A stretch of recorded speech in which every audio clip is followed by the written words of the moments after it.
Hello guys, इस video में हम डिस्कस करेंगे डिज़ाइन ऑफ स्टील स्ट्रक्चर के objective questions from question number 181 to question number 190। Question number 181, a fixed beam as shown in figure is loaded with a UDL over the entire span, the total load being W। When load was just increased to W1, the deformed shape as shown in figure was seen. Question में एक fixed beam आपको given है, total load दिया गया है, UDL कितना है, पूरे स्पान पर दिया गया है कैपिटल W।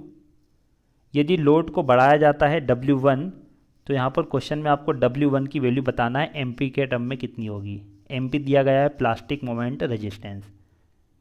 प्लास्टिक हिंज दोनों एंड पर है, तो हम क्या करेंगे, यहाँ पर जितना मोमेंट होगा फिक्स्ड एंड मोमेंट, उसको बराबर रख देंगे किसके, प्लास्टिक हिंज पे जितना मोमेंट होता है। प्लास्टिक हिंज पे कितना होता है, MP।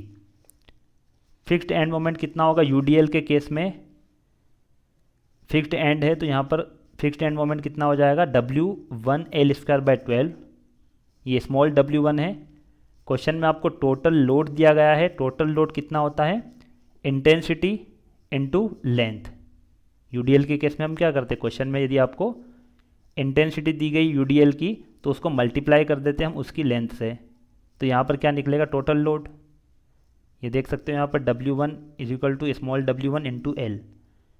फिक्स्ड एंड मोमेंट किसके बराबर हो जाएगा, प्लास्टिक मोमेंट कैपेसिटी के बराबर। तो यहाँ से हम W1 कैलकुलेट करेंगे, कितना होगा, 12 MP/L।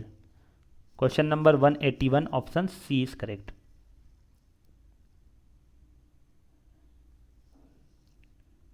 Question number 182, figure 13.15 show a typical section of crane girder. Crane girder आपको यहाँ पर गिवन है 13.15 फिगर में।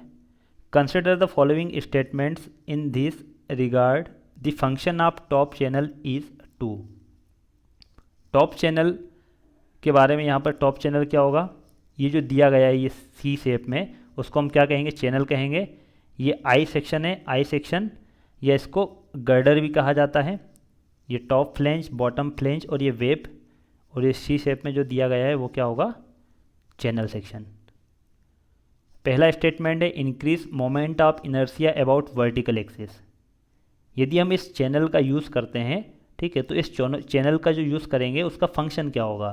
तो पहला फंक्शन दिया गया है, increase moment of inertia about vertical axis.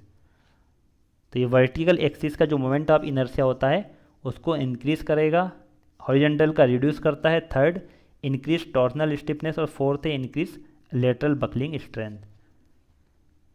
Crane girder is designed as laterally unsupported beam carrying vertical and horizontal load at the level of the top flange.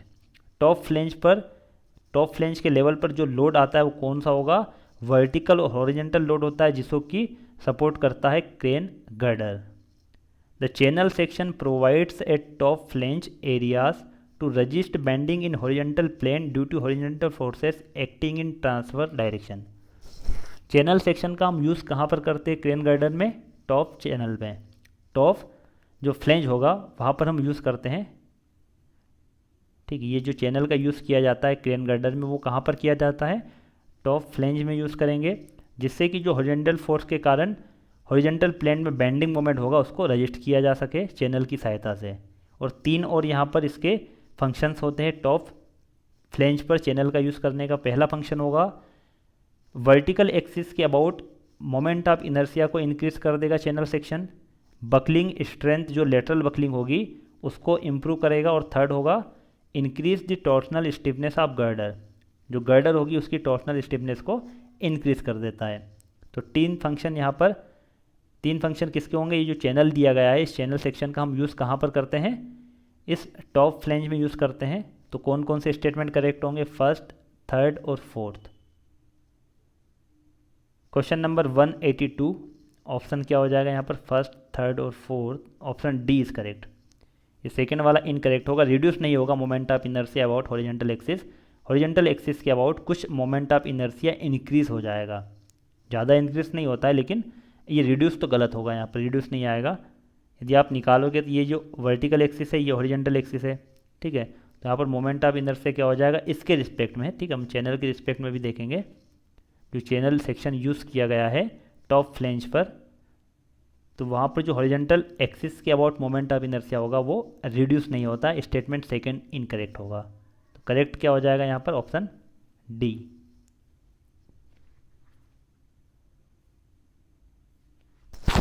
Question number 183, for a propped cantilever beam of span L with a central concentrated load P the elastic and plastic moment diagrams are shown in figure. ये elastic diagram दिया गया है, ये second वाला आपको plastic diagram है। ये जो दिया गया है ये कितना मोमेंट है? एम पी, और यहाँ पर ये एम पी दिया हुआ है, और इलास्टिक मोमेंट भी यहाँ पर गिवन है। 4 स्टेटमेंट गिवन है, 4 ऑप्शंस दिए गए हैं, बताना है कौन सा करेक्ट होगा। By the geometry of the collapse bending moment diagram, ये लास्ट वाला जो डायग्राम दिया गया है, जियोमेट्री प्रॉपर्टी यदि हम देखेंगे तो उससे ये CL/4, यहाँ पर मैंने PU लिख दिया है, ठीक है, कोलेप्स लोड लिखा PU, ये C से भी आप कोलेप्स लोड को रिप्रेजेंट कर सकते हो। तो CL/4, तो ये कितना हो जाएगा? PU L/4 मैंने लिखा है। जियोमेट्री की यदि प्रॉपर्टी हम देखेंगे तो ये जो हाइट दी गई है कितनी है? MP, तो ये MP हमने यहाँ पर लिखा, मतलब बराबर करना हमें। CL/4 किसके बराबर होगा? MP प्लस ये जो हाइट यहाँ पर है इसके बराबर होगा। तो इसको यदि हम निकालेंगे इस ट्रायंगल से, इस ट्रायंगल में यदि हम देखेंगे तो ये सेंटर वाला पोर्शन है, ठीक है, ये सेंटर वाला पोर्शन है। तो कितना हो जाएगा? ये सेंटर में है L/2, ये होगा L/2, ये होगा, तो ये MP है, तो यहाँ पर कितना हो जाएगी? ये हाइट हो जाएगी MP/2, ठीक है। तो MP/2 यहाँ पर हमने लिखा है, तो MP कितना होगा? PL/6, इसको बाद में समझेंगे हम। ये PL/6 यहाँ तक आपको समझ में आया होगा। नेक्स्ट हम देखते हैं in the elastic case. Elastic case में यदि हम मैक्सिमम देखेंगे मोमेंट, तो मैक्सिमम कितना होगा? 3/16 WL और 5/32 WL, इन दोनों में हम मैक्सिमम देखेंगे, इसको कंसिडर नहीं करेंगे। इसको क्यों नहीं करेंगे कंसिडर? क्योंकि ये जो दिया गया है WL/4, ये वाला WL/4 दिया गया है टोटल, ठीक है, और ये 5/32 WL, ये कहाँ से कहाँ तक होगा? यहाँ से यहाँ तक होगा, ये हाइट दी गई है। तो इसलिए हम यहाँ पर ये वाला मोमेंट लेंगे और ये वाला मोमेंट लेंगे, लेकिन WL/4 कंसिडर नहीं करेंगे। तो इन दोनों में जो मैक्सिमम होगा कौन सा है? 3PL/16, ठीक है, यहाँ से मैंने 2 से मल्टीप्लाई किया है, यहाँ पर 2, 3/16 तो कितना होगा? 6/32। इसको मल्टीप्लाई क्यों करेंगे? क्योंकि दोनों की वैल्यू हम कंपेयर करना है, तो कंपेयर करने के लिए हम क्या करेंगे? डिनोमिनेटर में सेम वैल्यू ले आते हैं, क्योंकि इसको कंपेयर करना थोड़ा मुश्किल होगा। यदि आप यहाँ पर देखोगे PL/6 और 3/16 WL, इन दोनों में किसकी वैल्यू ज़्यादा होगी, तो हम यहाँ पर अभी कंपेयर नहीं कर पाएंगे, इसलिए डिनोमिनेटर में 96 यहाँ भी आएगा, 16 से मल्टीप्लाई करेंगे, डिवाइड करेंगे। नेक्स्ट में भी हम क्या करेंगे? 3 से मल्टीप्लाई, 3 से डिवाइड, 2 से तो हमने पहले ही कर दिया था, तो कितना हो जाएगा? डिनोमिनेटर में 96। तो इसको अब हम कंपेयर कर सकते हैं, किसकी वैल्यू ज़्यादा है? MP की कितनी है? 16 PL, और मैक्सिमम मोमेंट यदि हम इलास्टिक के केस में देखते हैं तो कितना होगा? 18 PL। इलास्टिक की केस में मतलब जो M मैक्सिमम है वो ग्रेटर देन है MP से। इसका मतलब क्या होगा? इसका मतलब जो इलास्टिक मोमेंट है वो ग्रेटर देन है प्लास्टिक मोमेंट से। तो स्टेटमेंट हम देख लेते हैं, जो ऑप्शंस होगा अपना, 4 ऑप्शंस जो दिए गए हैं उसमें से करेक्ट ऑप्शन होगा बी। क्यों होगा? Maximum moment are distributed more advantageously in the plastic case, मतलब प्लास्टिक केस में जो मोमेंट होता है वो पूरे स्पान पर मतलब किस तरीके से डिस्ट्रीब्यूट होगा? एडवांटेजेसली डिस्ट्रीब्यूट होगा, ताकि जो हमारा जो सेक्शन दिया गया है बीम का वो क्या होगा? बेटर सेक्शन होगा। किसके कंपेयर में? इलास्टिक के कंपेयर में।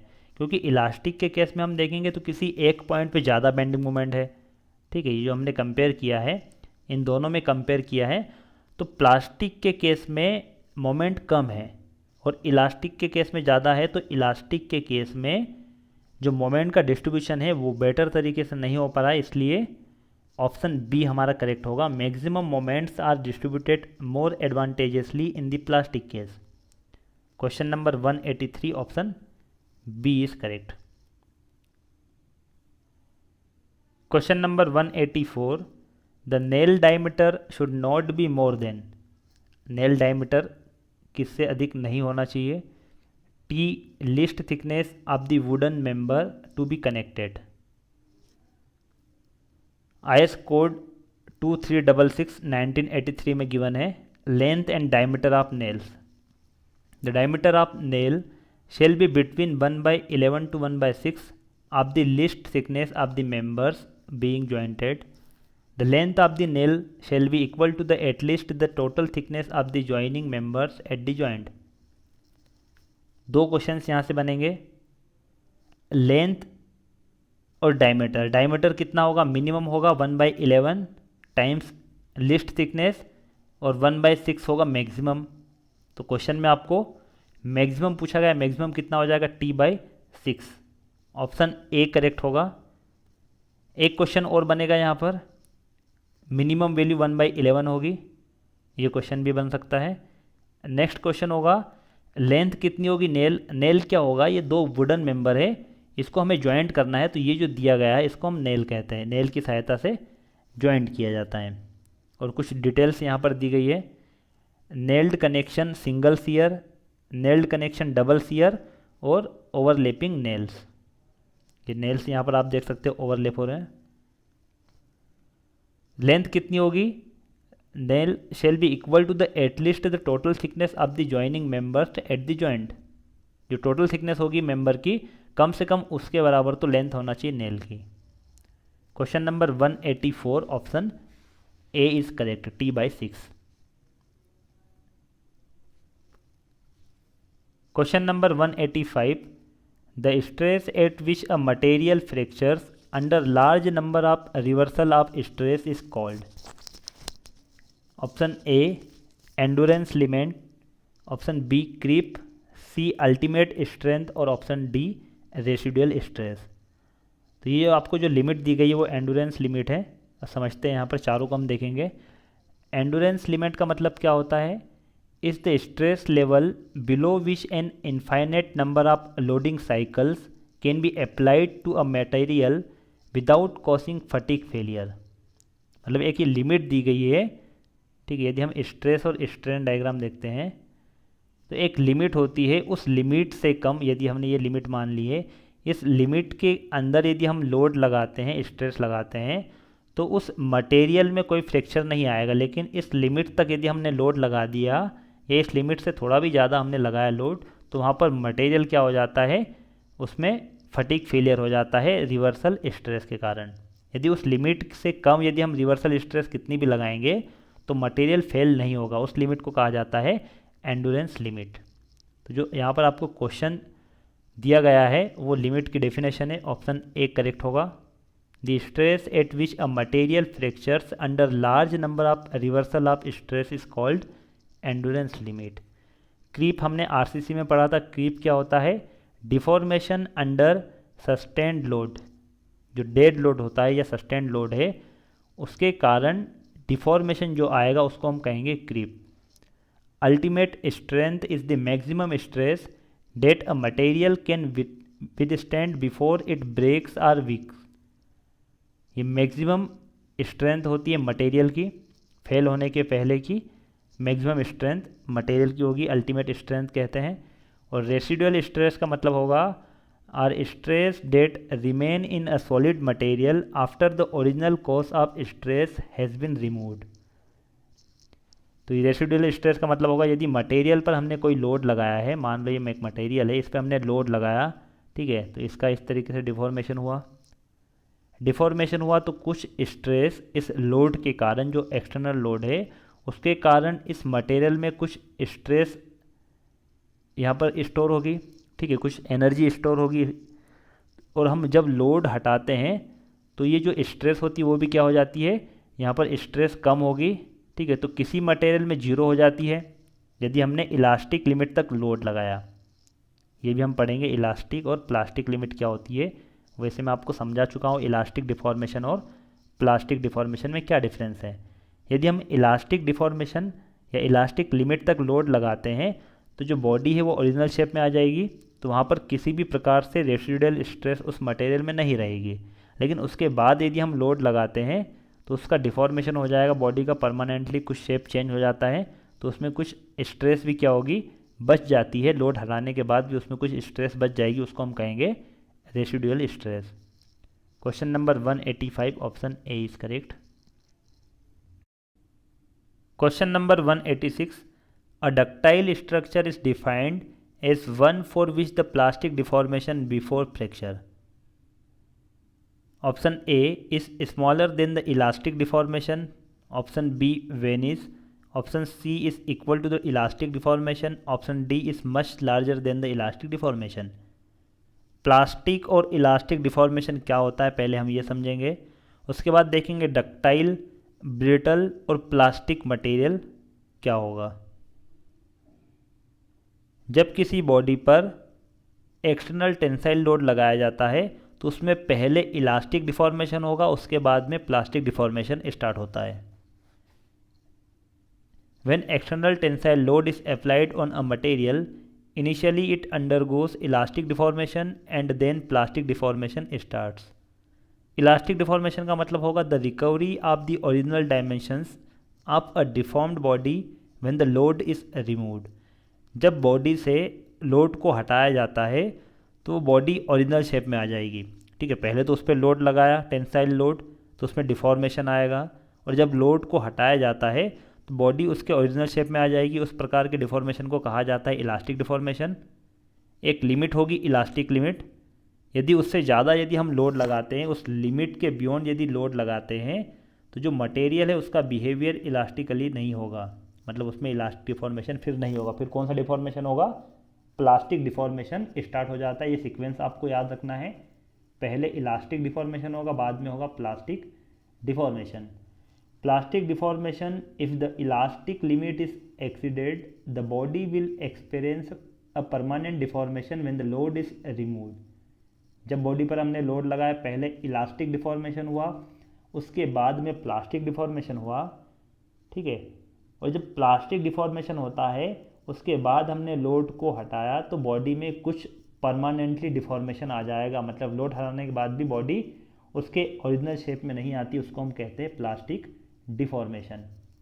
3 कर्व बने हैं यहाँ पर, stress strain curve, brittle, ductile और प्लास्टिक मटेरियल के लिए। ब्रिटल मटेरियल का मतलब होगा जब किसी मटेरियल पर, यदि हम ब्रिटल की बात करते हैं तो ब्रिटल मटेरियल पर एक्सटर्नल लोड लगाया, ठीक है, तो ब्रिटल मटेरियल क्या होगा? वेरी स्मॉल इलास्टिक डिफॉर्मेशन होगा उसमें, और प्लास्टिक डिफॉर्मेशन तो होगा ही नहीं, मतलब प्लास्टिक डिफॉर्मेशन उसमें जीरो होगा। ब्रिटल मटेरियल में इलास्टिक डिफॉर्मेशन होता है, प्लास्टिक डिफॉर्मेशन जीरो होगा। For brittle materials elastic limit, yield strength, ultimate tensile strength and breaking strength are the same. ये जो सारी स्ट्रेंथ यहाँ पर दी गई है, यील्ड, अल्टीमेट, ब्रेकिंग स्ट्रेंथ और जो इलास्टिक लिमिट है, वो सब सेम होगी किस केस में? ब्रिटल मटेरियल के केस में। Second, ductile material exhibits elastic and plastic deformation. Ductile material में दोनों डिफॉर्मेशन होते हैं, इलास्टिक भी और प्लास्टिक भी। ये जो डिफॉर्मेशन है ये इलास्टिक है, यहाँ पर इलास्टिक लिमिट है, ठीक है, ये लिमिट आपने पॉइंट्स पढ़े होंगे सारे, स्ट्रेस स्ट्रेन, जो स्ट्रेस स्ट्रेन कर्व बनाते हैं माइल्ड स्टील के लिए, तो वहाँ पर जो पॉइंट्स होते हैं उनके बारे में आपको पता होगा। तो यहाँ पर जो इलास्टिक लिमिट वाला पॉइंट है, यहाँ तक जो डिफॉर्मेशन हुआ ये इलास्टिक होगा, और ये वाला डिफॉर्मेशन फ्रैक्चर पॉइंट तक प्लास्टिक होता है। तो डक्टाइल के केस में प्लास्टिक डिफॉर्मेशन ग्रेटर देन होगा इलास्टिक डिफॉर्मेशन से। Plastic material similar to ductile materials, some plastic materials exhibit elastic properties up to proportional limit, but plastic material requires very less stress compared to ductile material to produce deformation. Plastic material की बात करते हैं तो कुछ plastic material होता है जिसमें कि इलास्टिक डिफॉर्मेशन होगा, कहाँ तक? इलास्टिक लिमिट तक, या उसको प्रोपोर्शनल लिमिट भी कहा जाता है, जहाँ तक कि हुक्स लॉ वैलिड होता है, stress is directly proportional to strain. उसके बाद वहाँ पर प्लास्टिक मटेरियल होगा जो प्लास्टिक डिफॉर्मेशन होगा, ठीक है। तो यहाँ पर एक चीज़ ये नोट करना आपको कि कम लोड लगाने पर भी उसमें डिफॉर्मेशन ज़्यादा हो जाता है, किसके कंपेयर में? डक्टाइल मटेरियल के कंपेयर में। इससे और आपको क्लियर हो जाएगा। एग्जाम्पल आप देखोगे, जो पेंसिल, ब्रोकन पेंसिल, ये example brittle material, second ductile material, third है plastic material. Question number 186, a ductile structure. अब समझ में आएगा आपको, क्वेश्चंस भी और ऑप्शन भी समझ में आएंगे। A ductile structure is defined as one for which the plastic deformation before fracture. Fracture point का मतलब हो जाएगा ये जो लास्ट पॉइंट है, इस पॉइंट को फ्रैक्चर पॉइंट कहेंगे। तो फ्रैक्चर पॉइंट से पहले जो डिफॉर्मेशन होगा, प्लास्टिक डिफॉर्मेशन, वो ज़्यादा होगा किसके कंपेयर में? इलास्टिक के कंपेयर में। ऑप्शन डी करेक्ट होगा।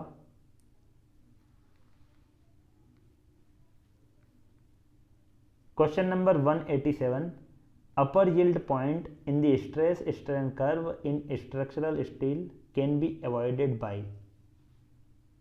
अपर यील्ड पॉइंट क्या होता है वो हम समझते हैं। अपर यील्ड और लोअर यील्ड पॉइंट, ये स्ट्रेस स्ट्रेन कर्व है।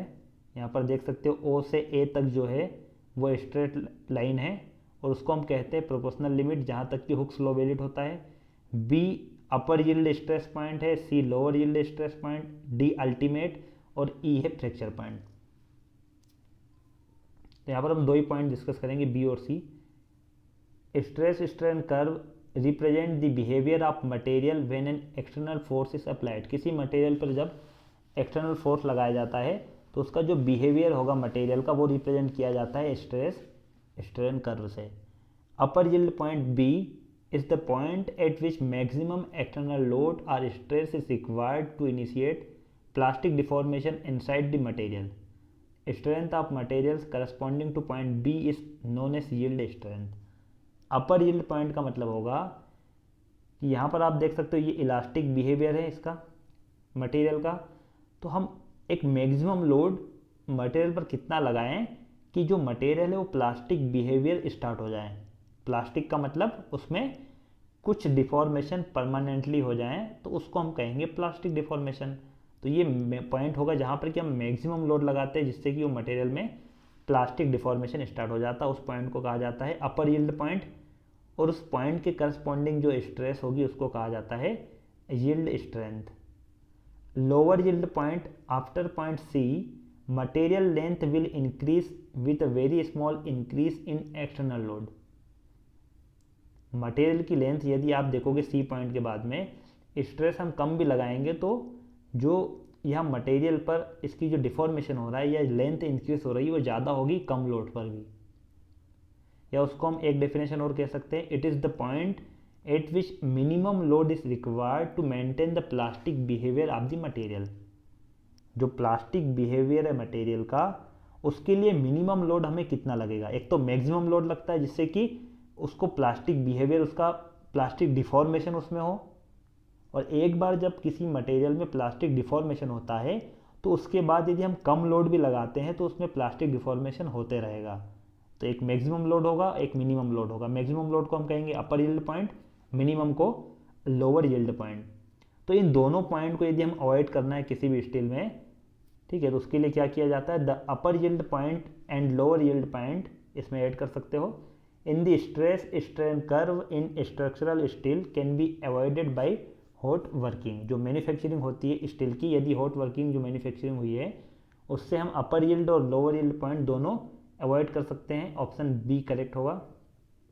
Question number 187 option B is correct. Question number 188, the most critical consideration in the design of rolled steel columns carrying axial load is the. तो IS code से हम देख लेते हैं। यहाँ पर आईएस कोड में गिवन है मोस्ट क्रिटिकल कंसिडरेशन आपको बताना है।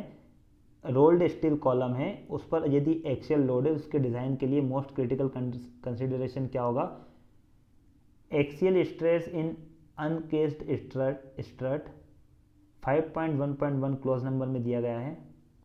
The direct stress in compression on the gross sectional area of the axial loaded compression member. ठीक है, तो एक पॉइंट यहाँ पर आप नोट कर सकते हो, जो डायरेक्ट स्ट्रेस है कंप्रेशन मेंबर में gross sectional area of the axial loaded compression member. कौन सा एरिया होगा, gross sectional area. Shall not be exceed 0.6 FY not the permissible stress sigma AC calculated using the following formula. और ये formula given है, sigma AC permissible stress in axial compression in mega pascal, FY yield stress of steel in mega pascal, FCC elastic critical stress in compression. और यदि यहाँ पर हम देखेंगे तो ये लेमड़ा जो दिया गया है वो क्या है, slenderness ratio for the member. Compression member के लिए यदि हम बात करते हैं, एक्सियल स्ट्रेस की बात करते हैं, तो जो ऑप्शंस दिए गए हैं उसके अकॉर्डिंग हम देखेंगे तो यहाँ पर एक लैम्ब्डा और सेकेंड होगा ग्रॉस सेक्शनल एरिया है, ठीक है। तो ये दोनों होंगे। ऑप्शन डी में आप देखोगे तो compressive strength based on slenderness ratio and cross sectional area of the member, ये कंसिडरेशन होगा जब हम स्ट्रेस निकालते हैं कॉलम में। तो यहाँ पर ऑप्शन हमारा डी करेक्ट हो जाएगा। Question number 188 option D is correct. ये फॉर्मूला भी आप देख सकते हो यहाँ पर, ये क्वेश्चंस ऑप्शन में आ सकता है, कभी ऑब्जेक्टिव पूछा जा सकता है, एक्सियल स्ट्रेस पूछी जा सकती है in uncased strut. Question number 189, at a section along the span of a welded plate girder where the web is spliced, the bending moment is m. If the girder has top flange web and bottom flange plates of equal area, then the share of the bending moment which would be taken by the splice plates would be। यहाँ पर आपको दिया गया है plate girder जो welded है, जिसमें कि टॉप फ्लेंज वेब और बॉटम फ्लेंज का यूज़ किया गया है, जिनका एरिया इक्वल है। यदि आप स्टार्टिंग से क्वेश्चंस देख रहे होंगे, स्टार्टिंग का मतलब क्वेश्चन नंबर 1 से जो हमने स्टार्ट किया था डिज़ाइन ऑफ स्टील स्ट्रक्चर, वहाँ से यदि आपने स्टार्ट किया होगा तो यही क्वेश्चंस आपको अच्छे से समझ में आएंगे, क्योंकि हम वेब के जो कंपोनेंट्स हम देख चुके हैं, टॉप फ्लेंज बॉटम फ्लेंज, उसमें वेब जो होती है, ठीक है, वेब गार्डर जो प्लेट गार्डर होती है उसके जो कंपोनेंट्स होते हैं top flange bottom flange web, इनको जब वेल्ड किया जाता है उसमें स्टिफनर जो लगाए जाते हैं, स्प्लाइस्ड होता है, ये सब हम पढ़ चुके हैं। तो क्वेश्चंस में दिया गया है आपको मोमेंट कितना है, बेंडिंग मोमेंट एम है, एरिया उनका इक्वल है, तो बेंडिंग मोमेंट आपको बताना है which would be taken by the splice plates would be. तो ये तो क्वेश्चंस में आपको गिवन है टॉप फ्लेंज प्लेट, ये वेब और ये बॉटम फ्लेंज प्लेट है, एरिया सभी का सेम है, तो ये 20 की हम विड्थ ले लेते हैं, डेप्थ टी सेम, यहाँ पर डायमेंशन सभी की सेम डायमेंशन ले लेंगे, प्लेट की, फ्लेंज प्लेट की और वेब की। बेंडिंग इक्वेशंस आपको पता है M by I sigma by Y और ई बाई आर, ये इक्वेशन होती है बेंडिंग इक्वेशन। यहाँ से रिलेशन निकलेगा bending moment directly proportional to moment of inertia. यदि हमने यहाँ पर एम डब्ल्यू मोमेंट ले लिया, स्प्लाइस्ड जो सेक्शन है वेब सेक्शन उसका, डिवाइडेड बाई एम आपको गिवन है total bending moment plate girder का, इक्वल टू क्या होगा यहाँ पर I W divided by I. I web के लिए हम निकालेंगे तो मोमेंट ऑफ इनर्शिया कैसे निकालते हैं, जिस एक्सिस के अबाउट निकालना है उस डायमेंशन को आप वैसे ही रखोगे और जो परपेंडिकुलर डायमेंशन होती है उसका क्यूब करना है।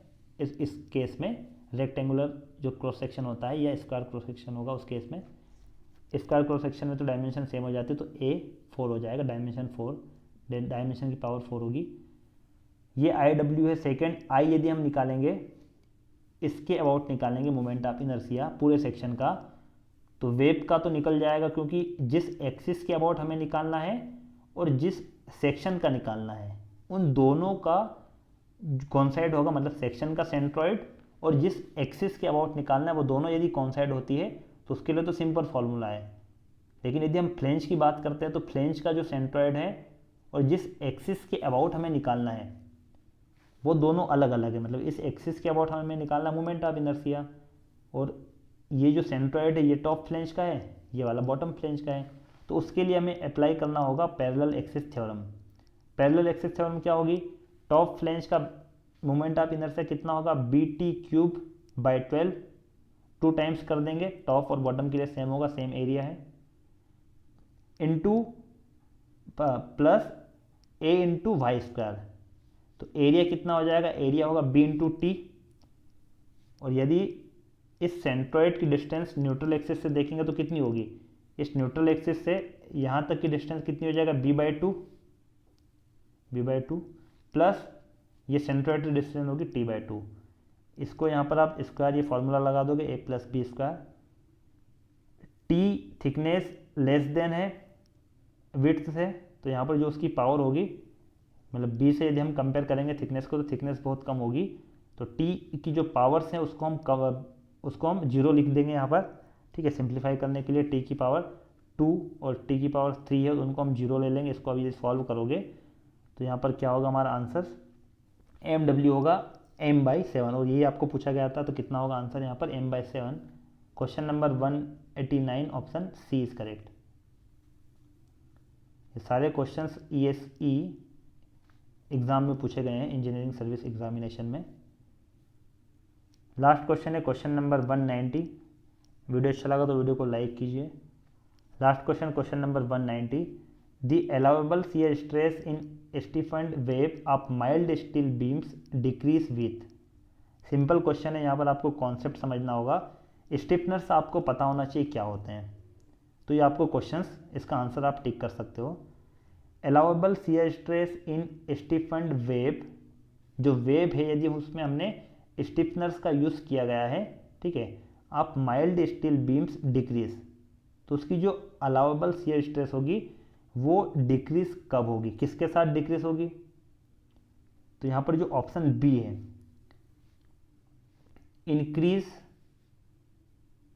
Increase in the spacing of the स्टिफनर्स।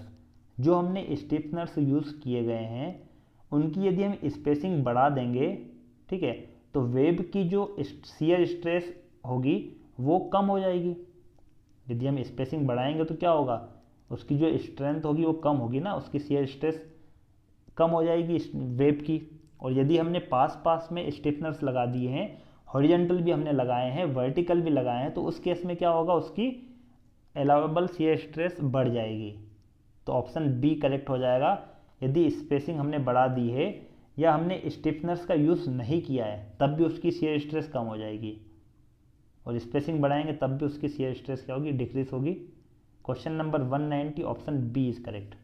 अब स्टिफनर्स आपको पता होना चाहिए क्या होता है, ये भी कुछ पॉइंट्स है, ये आप याद रख सकते हो, एग्जाम में पूछे जा सकते हैं इससे भी ऑब्जेक्टिव। IS कोड 800 1984 में गिवन है। Average shear stress, the average shear stress in the member calculated on the cross section of the wave shall not be exceed. तो पहले के लिए अनस्टिफन्ड वेव के लिए कितना हो जाएगा, 0.4 FY, और फॉर स्टिफन्ड वेव तो ये दोनों फॉर्मूले आप देख सकते हो यहाँ पर, ठीक है। दो फॉर्मूले भी कभी ऑप्शंस आपको दिखेंगे तो टिक करने में काम में आएंगे, तो थोड़ा इसको देख लो options. Question number 190 option B is correct. Thank you for watching. Video अच्छा लगा तो लाइक कीजिए, कमेंट कीजिए, कुछ डाउट हो आपको तो वीडियो को शेयर कीजिए, चैनल पे नए तो चैनल को सब्सक्राइब कीजिए जिससे कि आपको लेटेस्ट वीडियो मिल सके। Thank you for watching.